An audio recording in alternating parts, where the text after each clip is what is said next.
what I'm saying. Cause that's a long time to not know if somebody. That's a long time to be pacified because men will come up with a whole bunch of excuses. No, I'm calling it pacification because exactly what it is. I'm telling you what you need to hear to get you to be quiet for the moment. But that's a long time for you to allow yourself. But that's what I'm saying. That's why I said it's both sides because he can pacify, but it's only effective if you allow it to be. Yeah. So it's like if you sit here, if I know I got a timeline for a year, like this dude better say something within a year, or I'm about to be single. Well, and then he says that he has a conversation. Okay, babe, I want to marry you. And then we have that conversation, and like you said, there's no fruit from what he's saying. I have to make the decision within myself. Dion, he may have been a good dude. You know, Lauren, he may have been a good dude, but what is he? Is he taking steps to go towards a marriage? Are you all having a consistently profitable conversation? You know, going towards marriage. But I'm gonna tell you the difference of what you just said. You said this dude better say something.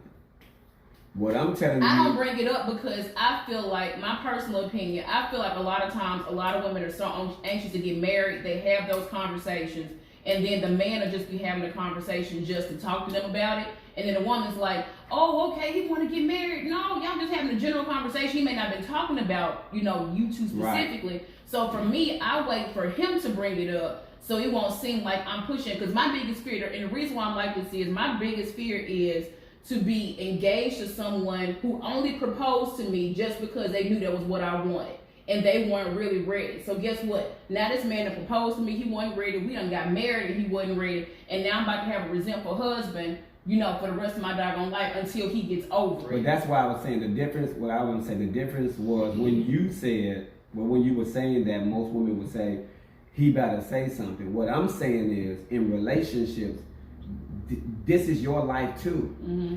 You need to be asking those questions. In the beginning of the relationship, questions that you need to know if he's going to be. What are you looking for? If he's going to be a suitable. You don't wait on him to ask you. You should be asking questions to see, is he going to be suitable for you before he even asks?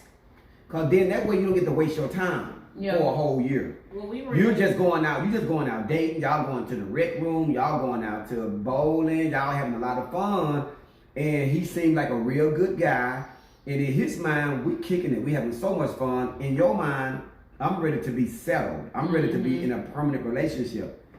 You don't ask those questions to make him know that I'm ready to settle down. Yeah. I want to kick it, but I'm looking for. I can't just ask, like, what are you looking for? You can, but that's what I'm saying. So why does it have to be a consistent Like, why do I have to keep asking it over and over again? When you say, because honestly, I wouldn't even go to the date with you if that's not what you were looking for. No, I'm talking about questions like I'm not talking about questions like what is he looking for. I'm talking what are you looking for. I mean, I know what I'm looking for, but if he asks me out, it's at that moment. That's why I said I can be real pushy. If somebody asks me out and I'm like, what you trying to do? You have a right to do that. And that's what I'm saying. So depending on that answer, I'm asking before I even meet you in public. But you supposed to. What you trying to do? What you supposed to. Because it all depends on your level of value. How do you value yourself? You either gonna be that woman that's gonna be going out with everybody and kicking it and have a lot of fun while everybody else getting married, or you gonna be that woman who's serious to say that the next date I go on is gonna be with a man that's serious about a relationship. Yeah. So that's on you. You don't have to. You don't have to be in his court. That's in your court. You don't date nobody unless you look at them, you find out, and before y'all even kick it outside of the house, your phone calls are supposed to be conversations about, let me see what kind of guy you are before I even let you. See, this is the thing. Y'all letting people take y'all out that are not even credible to even be with you. That's a general statement. Yeah, he ain't talking about me. Okay, I'm talking about general statement. But I'm saying women, and some women are letting men take them out for a year before they even realize they don't even want to be with them. And I'm saying that ain't the way to do it. That's a waste of time. Those conversations, when he gets your number, y'all start talking. We got to talk on the phone. Let me see where you are. Feel for you. Yeah, before you take me out. Yep. Because see, taking out could be, infatuation lasts a year and a half. You could be just infatuated, just having a guy.